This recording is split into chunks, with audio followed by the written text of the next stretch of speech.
So what is really important that you should know what is go on X and Y axis. So you have independent and dependent variable. So between two variables, you must know which one goes where.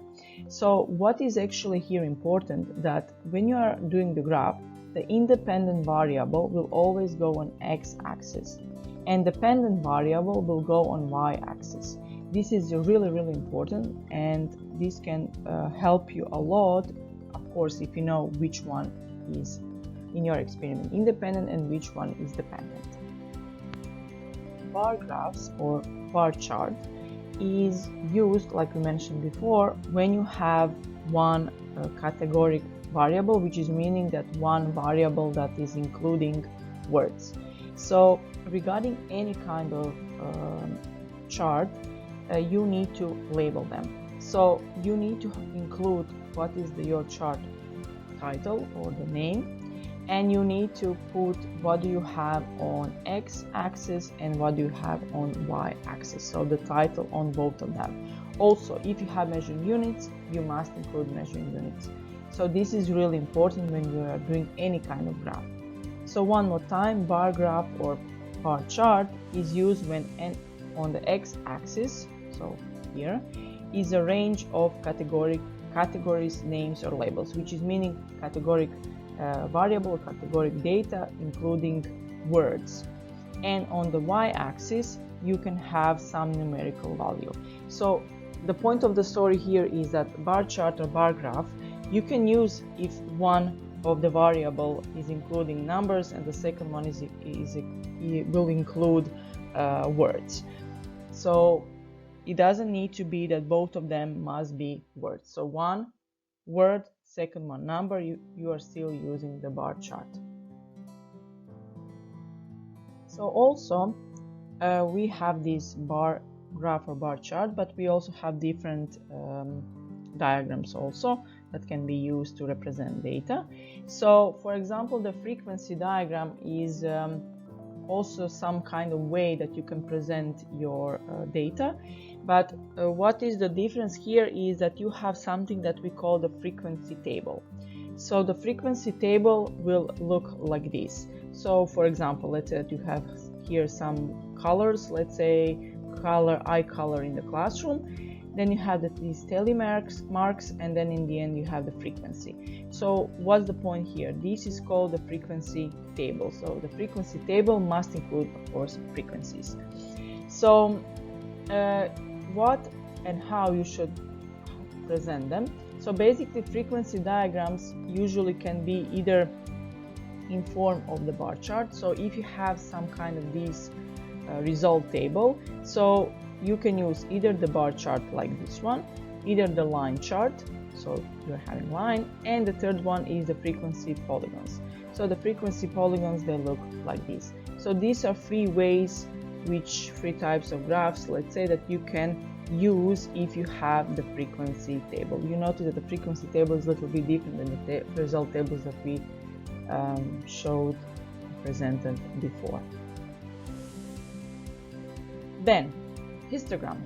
Histogram is, maybe it looks really similar, it looks really similar to bar chart or bar graph, but there is still some differences. So if you observe the bar chart that we mentioned before, you see that they have some space between them, that you have here categories, which is meaning some words, and here you have some numbers. So this is the bar chart. Now let's observe the histogram chart. If you notice, they don't have space between them, so they're like close together to each other. Here you have space. That's the first difference. The second difference, in bar chart you have here words, like these are the cities, and in histogram chart you have numbers. So which is meaning these are the two main differences that you are not confused, let's say, or you shouldn't be confused, that you know. So one more time, the difference between bar chart and histogram chart is that bar chart you have distance between these ones, and below on X-axis you have categories, which is meaning no numbers, only words. While in histogram chart these columns are stick together and no gaps between them, and on the x-axis you don't have words, you have actual numbers. So this is basically the main difference between them. So one more time, histogram chart do not have words, it will have numbers or continuous data. So this is one more graph that can be used for representing data. So scatter graph or scatter plot is basically really commonly used in science to represent data. Why he's so specific and why we are using it so much? Because it can show two sets of data that are related to each other. So you have three different scatter graphs here, and I will explain the difference between them. Basically, each of them is representing different kind of correlation. Correlation is just a relationship between two sets of data.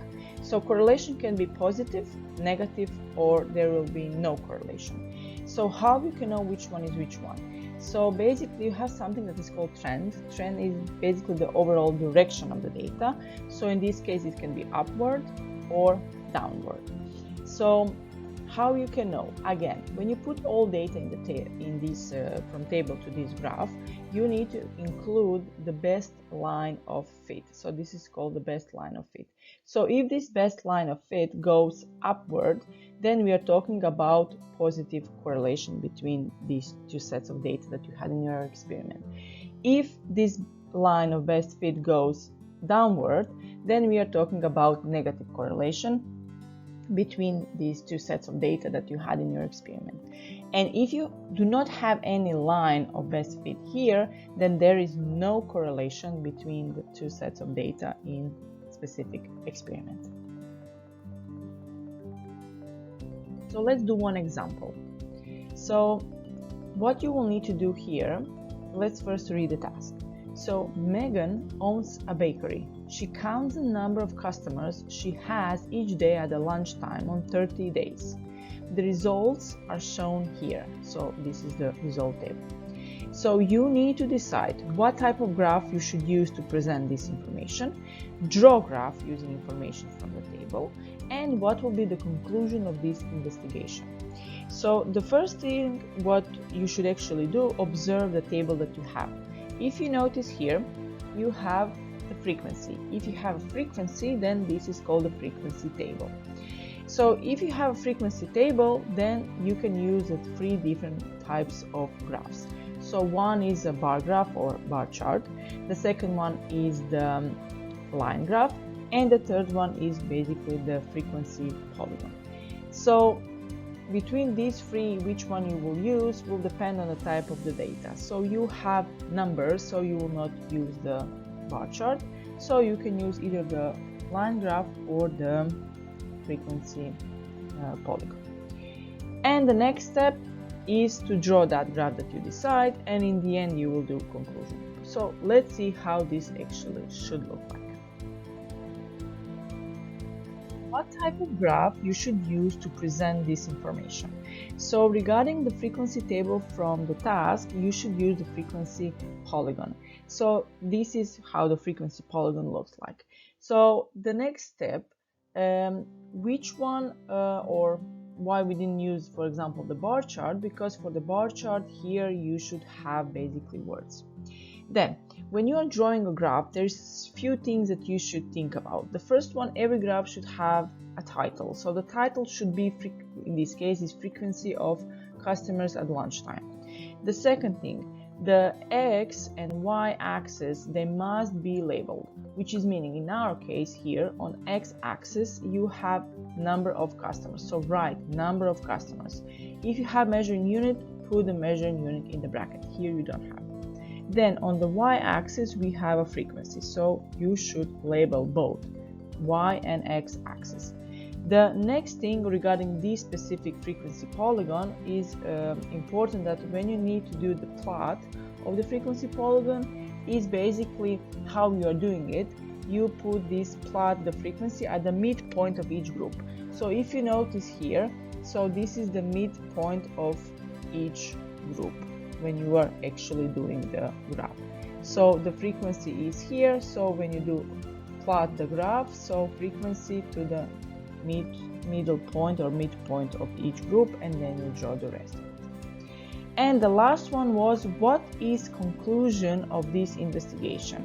So basically, if you observe the highest point of the graph, so it was approximately 14, so basically the answer will be most of the time on lunchtime was between 11 to 15 people inside of the bakery. This can actually help this bakery store to do different kinds of preparation for during the lunchtime.